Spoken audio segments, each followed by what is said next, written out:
ఇక తనను రాజకీయంగా ఎదుర్కోలేక తమపై వైసీపీ టీడీపీ అభ్యర్థులు అనేక ఆరోపణలు చేస్తున్నారని కావలి స్వతంత్ర అభ్యర్థి పసుపులేటి సుధాకర్ సతీమణి సుగుణమ్మ మండిపడ్డారు. ఇలా దుష్ప్రచారాలు చేయటం సరికాదని అన్నారు. ఎన్నికల ప్రచారంలో భాగంగా కావలి పట్టణంలోని పలు వార్డుల్లో ఆమె పర్యటించారు. ప్రజల్లో అపూర్వ స్పందన లభిస్తోందని, ప్రజాక్షేత్రంలో గెలుపు తమదే అని ఆమె ధీమా వ్యక్తం చేశారు.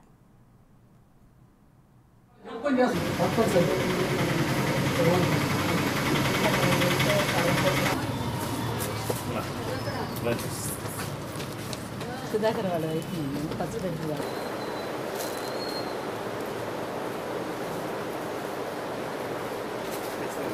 గుర్తుగా అడిగారు మేడం.